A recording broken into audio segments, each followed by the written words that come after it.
ప్రభు అయిన యేసుక్రీస్తుల వారి ప్రశస్తమైన నామంలో ఈ ఉదయకాలము షార్ట్ వీడియో చూస్తున్న మీ అందరికీ కూడా ఉదయకాల శుభములు వందనాలు తెలియజేస్తూ ఉన్నాను. ఈ ఉదయకాలము దేవుని వాక్యాన్ని చదువుకుందాం. గత 2-3 దినముల నుంచి మనము ధన్యతలను గూర్చి చదువుకుంటూ వస్తూ ఉన్నాం. ఈరోజు మరొక ధన్యతను గురించి మనం చదువుకుందాం. ఈ ధన్యతలను కొండ మీద ప్రసంగంలో ప్రభు అయిన యేసుక్రీస్తుల వారు ఆనాటి ప్రజానీకానికి ఆయన ఉపదేశిస్తూ వచ్చారు. అది ఆనాడే కాదు, ఈనాడున్న మనకు కూడా వర్తిస్తుంది. మత్తయి సువార్త 5వ అధ్యాయము 10వ వచనాన్ని చదువుకుందాం. నీతి నిమిత్తము హింసింపబడువారు ధన్యులు, పరలోక రాజ్యము వారిది.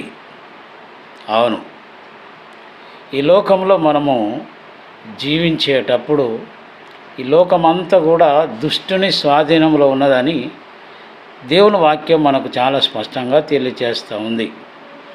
అనగా సాతాను అధీనంలో ఉన్నట్లుగా మనం చూడవచ్చు.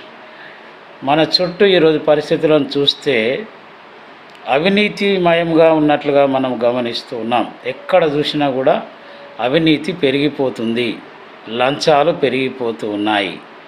అలాంటి అవినీతితోటి లంచములతోటి నిండిపోయినటువంటి ఈ లోకంలో నీతిమంతులుగా జీవించడం అనేది నీవు నేను మనందరం అనుకున్నంత సులువైనటువంటి విషయము కాదు. అయితే ఇక్కడ ప్రభు అయిన యేసుక్రీస్తు వారు తెలియజేసే సత్యం ఏంటంటే, నీతి కొరకు జీవించడం లేదా నీతి నిమిత్తం హింసించబడడం అది మనకు ధన్యతగా ఉంటుందని ఇక్కడ మనం గమనిస్తున్నాం. ఎవరైతే నీతి నిమిత్తం హింసించబడతారో వారు ధన్యులు అని ఇక్కడ దేవుని వాక్యం తెలియజేస్తూ ఉంది. అలాంటి వారిదే పరలోక రాజ్యము. నాటి కాలంలో ఆదిమ అపోస్తలుల కాలంలో స్టెఫెను నీతి నిమిత్తం హింసించబడ్డాడు. అందరూ భయంకరంగా రాళ్లతోటి హింసించి చంపేశారు. అయినా భయపడలేదు, ధైర్యంగా ఆ పరలోకం వైపు చూశాడు.